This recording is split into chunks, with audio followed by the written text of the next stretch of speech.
చెప్తా టైం అయిపోయింది.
ఇప్పుడు నేను 13 తారీఖు చేయను. ఒక ఎమ్మెల్యేస్ని కనుకోలేదు, ఒక ఏఎంఎం కనుకోలేదు,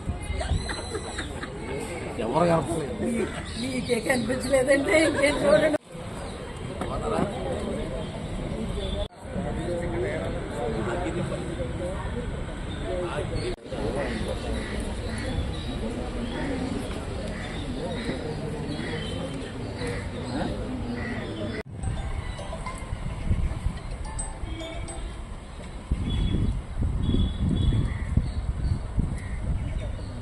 నేను జిల్లా వదిలి వెళ్ళటం, రాష్ట్ర స్థాయిలో మరి గవర్నమెంట్ ఎంప్లాయీస్ అసోసియేషన్లో జనరల్ సెక్రటరీగా బాధ్యతలు వహించడం, జాయింట్ స్టాఫ్ కౌన్సిల్ మెంబర్గా ఉంటూ గవర్నమెంట్లో ముఖ్యమంత్రి, ప్రధాన కార్యదర్శి వాళ్ళ స్థాయిలో, అలాగే ప్రభుత్వ అధికారిక సమావేశాల్లో కూడా విరివిగా పాల్గొనడం ద్వారా మన సొంత జిల్లాను కాస్త విస్తరించడం జరిగింది. అది బాధాకరం అయినప్పటికీ మరి రాష్ట్ర వ్యాప్తంగా అన్ని రంగాల్లో, అన్ని విషయాల్లో, ముఖ్యంగా వైద్యారోగ్య శాఖే కాకుండా అన్ని ప్రభుత్వ శాఖల్లో కూడా మనం పనిచేయాల్సిన అవసరం రావడంతో కూడా పనిచేశారు. సో మనం అనుకున్నది ఏంటంటే, మనం భావించింది ఏంటంటే, మీకు ఏ సంఘం అనేది మీరు పట్టించుకోలేదు. ఆఫ్టర్ ఆల్ ఏ సంఘంలో ఉంటే ఆ సంఘంలో ఉండాలనేటువంటి ముఖ్యమైన లక్ష్యంతో మీరు పనిచేశారని నేను భావిస్తాను. కాబట్టి ఏ మాట చెప్పినా ఇవాళ ఏపీజీఏ మీటింగ్ అవుతుంది అనుకున్నా, లేదా ఏపీ మన పబ్లిక్ హెల్త్ మీటింగ్ జరుగుతుంది అనుకున్నా, ఏమనుకున్నప్పటికీ దాన్ని అందరూ కూడా ఆమోదించారు. అందువల్ల నేను చాలా సంతోషం వ్యక్తం చేస్తా ఉన్నా ఒక విషయంలో. మిత్రులారా, ఇప్పుడు మీటింగ్ అనేది చాలా చారిత్రాత్మకమైన మీటింగ్. విషయాలు మీకు రాను రాను తెలుస్తాయి, చెప్తా ఉంటాను ఒక్కొక్క. ఇది మీ అందరికీ తెలిసిన విషయమే. ఇవాళ వైద్యారోగ్య శాఖలో కూర్చున్న కొత్త అమ్మాయిల కొడుకు మా ప్రారంభం ఇక్కడ, మేము పుట్టింది ఇక్కడ, ఇదే బిల్డింగ్. ఇది డిఎంహెచ్ఓ గారి బంగ్లా. ఒకనొకప్పుడు డిఎంహెచ్ఓ నివాసి. అంటే మన ఆరోగ్య శాఖ ఎంత గొప్పదంటే చాలామందికి తెలియదు.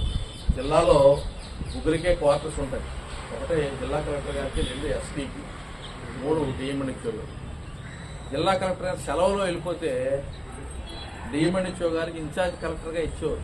అట్లా ఉండేది మెడికల్ హెల్త్ డిపార్ట్మెంట్ పవర్ ఆ రోజుల్లో. 1990వ శకంలో మేము ఇక్కడ ఈ బలం ముందే కూర్చుని డిఎంహెచ్ఓ ఛాంబర్ కొన్ని వందల వేల విజయాలు సాధించిన చరిత్ర ఈ నేల ఉంది. అలాగే సంవత్సరానికి ఒకసారి కార్తీక వన సమారాధన అని చెప్పి ఇవన్నీ టెంట్లు వేసి అత్యంత అద్భుతంగా వేలాది మందితో మీటింగ్ జరిపి, ఆ మీటింగ్లోనే ఎప్పుడు ఇలా వచ్చి ఒక మాట మాట్లాడి వారం రోజులు పోయి ఆర్డర్ తీసుకెళ్ళడం కాదు.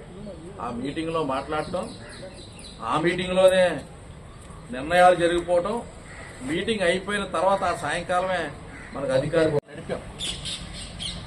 మీరు చూడండి, నాకు పక్కన ఇప్పుడు అంటే పశువులు ఉన్నాయి, దాని వెనక చూడండి ఐడెంటిటీ జెండా ఉంటుంది. ఇక్కడ జెండా రావడం మనల్ని చూసి అక్కడ పెట్టుకున్నారు. ఇవాళ నామరూపాలు ఎవరో పోయింది. విజయవాడలో పట్టి మేము ఉన్నామని ఏదో కొంత షో కూడా చేస్తున్నారు అక్కడ. అది ఐడెంటిటీ జెండా అక్కడ అక్కడలాడింది. ఇప్పుడు కాలక్రమేణా రోజులు మారిపోయి, మనం మారిపోయి, మనుషులు మారిపోయి, మనస్తత్వాలు మారిపోయి, రకరకాల కొత్త సంఘాలు పుట్టి రకరకాల కార్యక్రమాల్లో మనం వెనకపోవడం కూడా జరిగింది. సరే, గతాన్ని తలుచుకుని బాధపడే కంటే మన వర్తమానాన్ని వెతుక్కుంటూ వెళ్ళాలన్నట్టుగా మనం కూడా కొన్ని నిర్ణయాలు తీసుకుంటూ కొత్తగా ఈవేళ మళ్ళీ నడక ప్రారంభించడం మనందరికీ తెలవనప్పుడు జరిగింది. కానీ చాలా సంతోషకరమైన విషయం ఏంటంటే even by a phone message through WhatsApp మీరందరూ ఇక్కడ హాజరయ్యారు. ముఖ్యంగా ఈ తల్లి బిడ్డా సంఘం యొక్క ప్రేమ ఎంత గొప్పదంటే మీకు తెలియదు. Very interesting. ఇప్పుడే మన ప్రసాద్ నడుచుకుంటూ వస్తాడు, గన్నవరం ప్రసాద్ వరకు ఎక్కడ పని చేస్తాడో తెలియదు. కానీ అలాగే మన పండు గోల్డ్ లంకులు ఉండేది, ఇప్పుడు ఎక్కడికి వచ్చేది తెలియదు. అలాగా వీళ్ళంతా మరి చాలా కాలం అంటే నేను ఏదైనా ఒక అడుగు వేద్దామంటే 2 అడుగులు ముందుకేసి చాలా అల్లరి చిల్లరగా చేసినప్పటికీ మనకు తెలియకుండా పనిచేసిన ఎన్నో సక్సెస్ఫుల్ ఈవెంట్స్ సాధించాడు. పిలిస్తే ఆయన పిలుపు ఒకవేళ అందుకు అనివార్యమైతే తప్ప మీరు ఎవరు గత 30 ఏళ్ళు పట్టించి ఏం చేయలేకపోతున్నారు. ఇప్పుడు కూడా ఏం చేయలేరు. ఇప్పుడు తల నా నిగనిగలాడతాం నల్లగా ఉన్న రోజుల్లో ఏం చేయలేకపోయారు. తల నెరిసిన తర్వాత ఏం చేయలేకపోయారు. ఇప్పుడు ఎవరికి తెలియదు రంగు వేసుకుని తిరుగుతున్నారు. అదో కథ. పెళ్లి మా బాబు పెళ్లి చేశాను, ఉద్యోగం సంపాదించాలా అని మార్గంలో అన్వేషిస్తున్నారు. ఆ తండ్రి పేరు నిలబెట్టే విధంగా ఈ ఆఫీసులో కష్టపడి పనిచేయాలా, 10 మందికి సహాయం చేయాలా, నా తండ్రి పేరు మంచిగా తీసుకురావాలా ఆలోచనలో కనపడుతుంది. ఆ వ్యవస్థ మృగ్యమైపోయింది, మరుగైపోయింది. వాళ్ళు ఎప్పుడైనా కాకినాడ ఆస్కారం వచ్చేటంటే ఈ రోజు ఏదో ఉపద్రవం ఉందిరా, అన్నిటికీ చదువుతాలు ఇప్పిస్తాం, అయిపోయింది జీవితం. నా జీవితం నాకు అర్థమైపోతా ఉంది. ఇంకొక 5 ఏళ్ళు మాత్రమే మిగిలింది. 5 ఏళ్ళు ఎక్కడ 5 ఏళ్ళు కూడా లేదు. 2025 నేను జూలైకి రిటైర్మెంట్ 30. అంటే 5 ఏళ్ళు అంటే నెంబర్ 1 5 ఏళ్ళు అని చెప్పి 5 ఏళ్ళు కూడా లేనట్టు లేదా ఉందా? ఈయనైతే వచ్చినప్పుడు పోతున్నాడు కంగారు పడ్డా ఆ సర్కిల్ అందరూ అయిపోయింది. అంటే వెరీ మచ్ సాటిస్ఫైడ్. ఒక జెండా అందంగా పాడుకుంటారు, నాకు అక్కర్లేదు. అలాగే చిన్న సంఘాన్ని, ఈ గూడుని మళ్ళీ మనం నిలబెట్టుకునే ప్రయత్నం చేయడమే కాకుండా ప్రభుత్వం నుంచి ఉత్తర్వులు నుంచి గుర్తించడంగా పెట్టాం. దాన్ని పాడు చేయడానికి మళ్ళీ మిగతా వాళ్ళు ప్రయత్నిస్తూ ఉన్నారు. సో నో డౌట్ ఉన్నారు. దాన్ని ఆల్రెడీ గవర్నమెంట్ లో కంప్లైంట్ చేశారు, వీళ్ళు తప్పు చేశాడు. అంటే మన గురించి తెలిసిన వైట్ పేపర్ ఉంది, అందరికీ తెలిసింది. నిష్కల్మషంగా గవర్నమెంట్ ఇచ్చాడు, ఐఏఎస్ అది ఇచ్చాడా, రైతు బిడ్డ ఇచ్చేయడానికి మూడు పొజిషను, చట్టాలు, విలువలు, ఆచారాలు అన్ని చూసుకొని కదా చేస్తాడు. కోర్టు తీర్పులు అన్నిటికీ లోబడే ఒక అధికారి చేయాలి. కానీ దాన్ని మళ్ళీ దీనిలో రద్దుపరచడా చూస్తున్న విషయం వచ్చింది.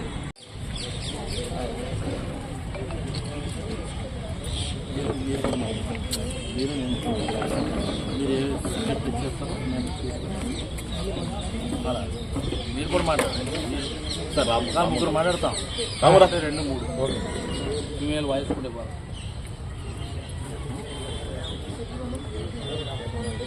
మీరు రెడీ అంటే ఒకసారి. నా పేరు ఆస్కార్ రావు. ఏపీ ప్రజారోగ్య వైద్య ఉద్యోగుల సంఘం, AP public health and medical employees union రాష్ట్ర అధ్యక్షుడిగా ఉన్నాను. ముఖ్యంగా ఈ జిల్లా వాసి కావడంతో ఈరోజు సాయంత్రం కాకినాడ డిఎంఎన్హెచ్ఓ కార్యాలయ ఆవరణంలో గల మా సంఘ కార్యాలయంలో జిల్లా కార్యవర్గ సమావేశం ఏర్పాటు చేసినందున నన్ను ముఖ్య అతిథిగా ఆహ్వానించారు. వచ్చి ఎలక్ట్రానిక్ మీడియా వారి ద్వారా ఉన్నతాధికారులకు, ప్రభుత్వానికి కొన్ని విజ్ఞప్తులు చేయగలిగి, మొట్టమొదటిగా ఈ ఏపీ ప్రజారోగ్య వైద్య ఉద్యోగుల సంఘం అనేది కార్మిక సంఘం. ఇది లేబర్ డిపార్ట్మెంట్ వారి ద్వారా జరిపిన గుర్తింపు ఎన్నికల్లో 2002వ సంవత్సరంలోనే అప్పుడు ఉమ్మడి ఆంధ్రప్రదేశ్లో గుర్తింపును సాధించడం జరిగింది. ఆ గుర్తింపు సాధించిన ఉత్తర్వుల్లోనే చాలా స్పష్టంగా చెప్పబడి ఉంది, తదుపరి ఎన్నికలు జరిగేంత వరకు ప్రభుత్వం నిర్వహించాలి, మేం కాదు, ప్రభుత్వమే తదుపరి ఎన్నికలు నిర్వహించేంత వరకు, ఎన్నికలు జరిగేంత వరకు, ఆ ఎన్నికల్లో పోటీ చేసి గెలిచిన సంఘం కొత్తగా కొలువు తీరేంత వరకు it will continue to be recognised union until further verification అని క్లియర్గా ఉత్తర్వులు ఇవ్వడం జరిగింది. డ్యూ టు వేరియస్ రీజన్స్, ప్రభుత్వం నిధులు లేమో ఇంకోటో మాకు అనవసరం, ఇప్పటికొచ్చి ఎన్నికలు జరపలేదు, చాలా సంఘాలకు జరపలేదు, చాలా డిపార్ట్మెంట్లకు కూడా జరగలేదు. కార్మిక సంఘాలు తెలంగాణలో హాస్పిటల్ ఎంప్లాయీస్ యూనియన్ ఒక సంఘం ఉండేది, అది ఏకంగా 33 సంవత్సరాలు అది without any election, only paper election continue. అట్లాంటి సందర్భాలను దృష్టిలో ఉంచుకుని we are legally elected, we are legally function, we are legally having the representative character. అయితే మా సంఘాల్లో ఉన్నటువంటి అంతర్గత విభేదాల వల్ల కొన్ని సంవత్సరాల పాటు మా యొక్క గుర్తింపుని మేము అనుభవించలేకపోయాం.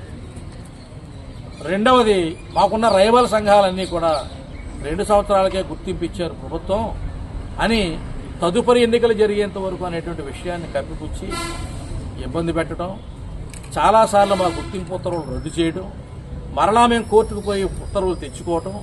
ఈ పరిణామ క్రమంలో రాష్ట్ర డైరెక్టర్ ఆఫ్ హెల్త్ వారు 24/6/2024 నాడు గుర్తింపు ఉత్తర్వులు ఇచ్చారు.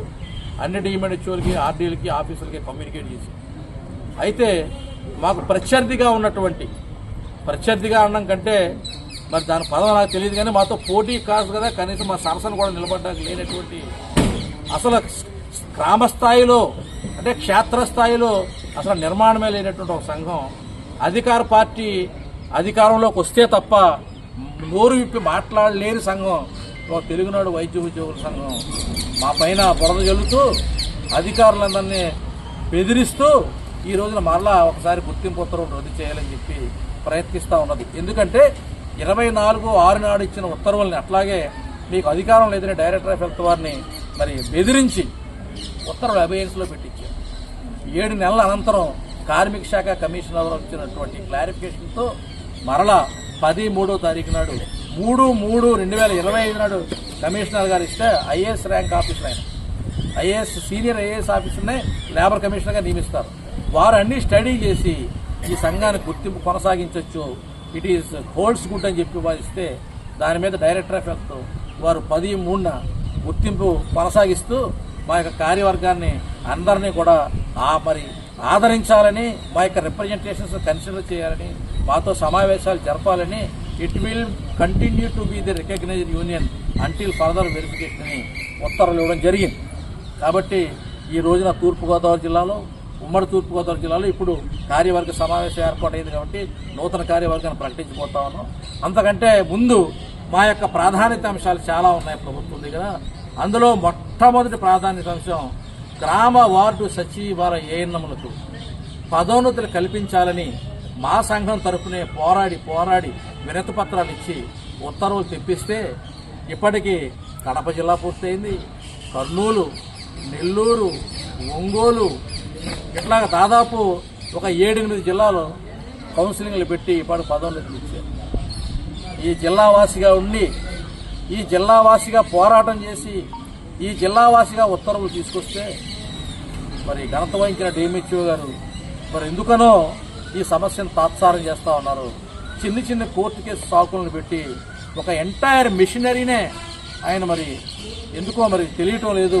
We are very sorry to say, మేము విమర్శలు అయితే చేయలేము కానీ ఖచ్చితంగా బాధనైతే వ్యక్తం చేస్తూ ఉన్నాం. వాళ్ళ సత్వరమే పదోన్నతులు కల్పించాలి.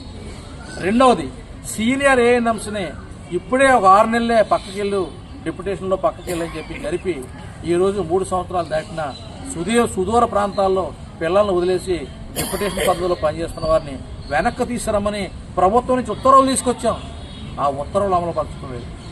వైద్య పనులు తప్ప వైద్యేతర పనులు ఏమీ చేయించొద్దు గ్రామ వార్డు సచివాలయ అని చెప్పి ఉత్తర్వులు తీసుకొస్తే నేటికి సాక్షాత్ చీఫ్ సెక్రటరీ గారు 124 జీవో ఇస్తే స్థానిక కలెక్టర్ గారి మీద తోసేసి స్థానిక ఎంపీడీఓలు మున్సిపల్ కమిషన్లో ఇంకా వాళ్ళు బాధపడుతున్నారట. మేము విజ్ఞప్తి చేస్తా ఉన్నాం, దయచేసి వాళ్ళకు పనులు మీరు కేటాయించొద్దు. మీరు పనులు కేటాయించడమే మీ యొక్క ధ్యేయం అయితే తిరగబడి మీ కార్యాలయాల దగ్గర ధర్నాలకు కూడా పిలిపించి మీ యొక్క పరిస్థితిని మరి మేము కూడా ఆలోచించాల్సిన అవసరం ఉంటుందని చెప్పి ఈ సందర్భంగా తెలియజేస్తా ఉన్నాం.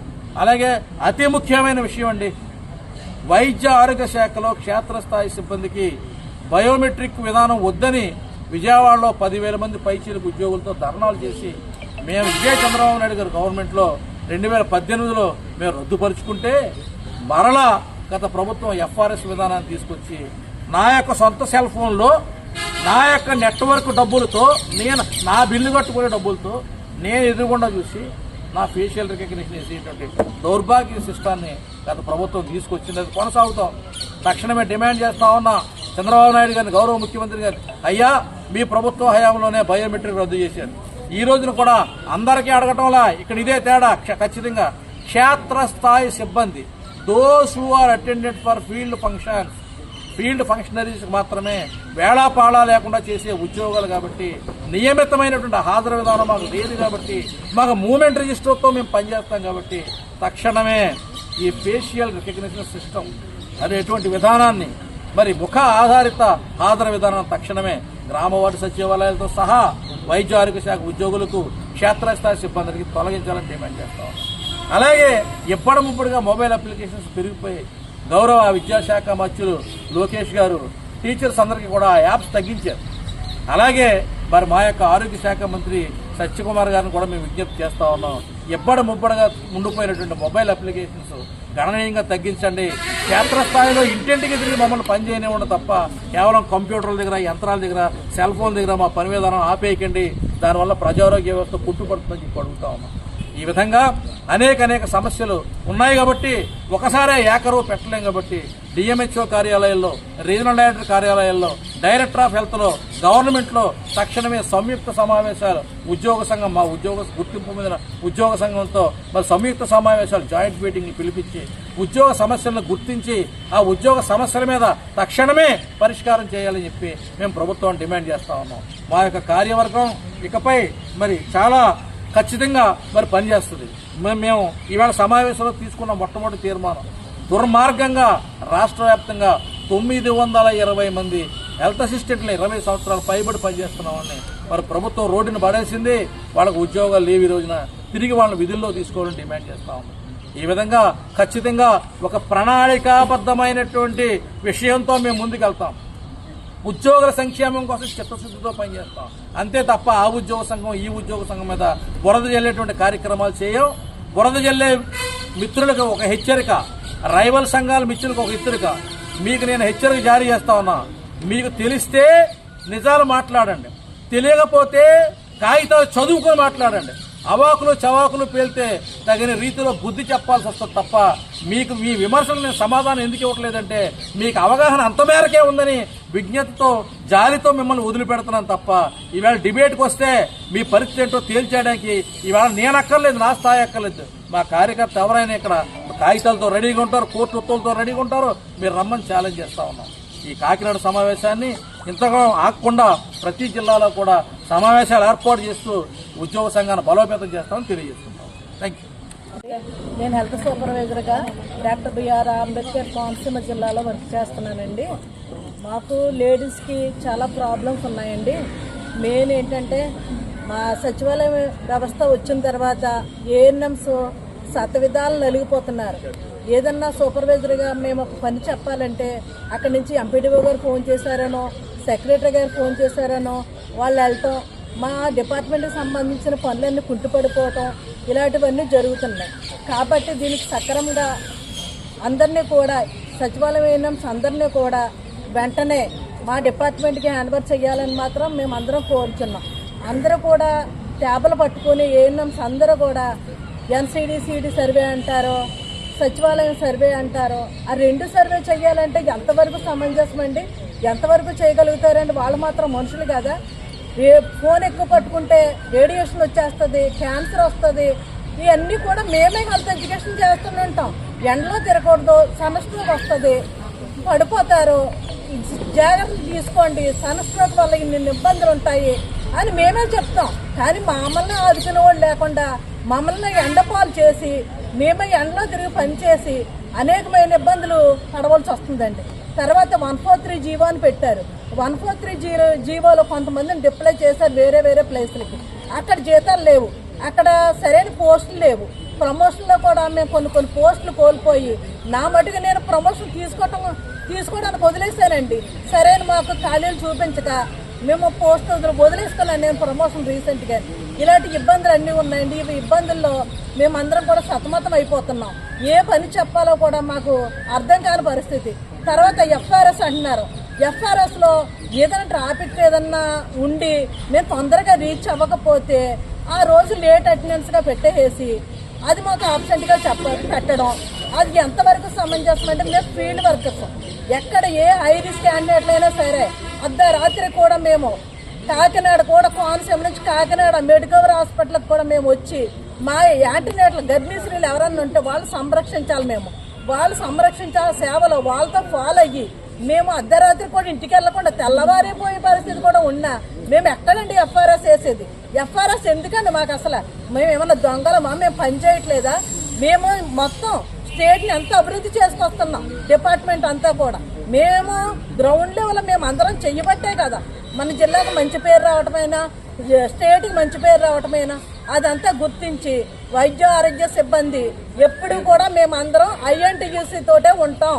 ఐఎన్టీయూసీ మా తల్లి సంఘం. మా అధ్యక్షులు ఎప్పటికీ కూడా ఆస్కర్ రావు గారే. మేము ఆస్కర్ రావు గారు వెంటనే ఉంటాం. మాకు ఆస్కర్ రావు గారు కొంచెం దూరమైనా కూడా ఆయన దగ్గరలో లేకపోయినా కూడా మేము చాలా ఇబ్బంది పడతాం. మాకు ఒకే ఒక దిక్కు వైద్య ఆరోగ్య శాఖకి ఓన్లీ ఆస్కర్ రావు గారే. మాకు స్టేట్ నాయకులు ఆస్కర్ రావు గారు ఒక్కళ్ళే. ఆయన వెంట మేము ఉంటాం. ఎన్ని సంఘాలున్నా మాకు అవసరం లేదు. ఉత్తుత్తి సంఘాలు ఏదో డబ్బా కొట్టుకోవడం తప్ప కానీ ఆ జీవోలు ఒకటి అన్ని కూడా తేవడానికి ఆయన ఒక్కడే నాయకుడండి. ఇది నేను సవ్యంగా మనం చేసుకుంటున్నాను. Thank you.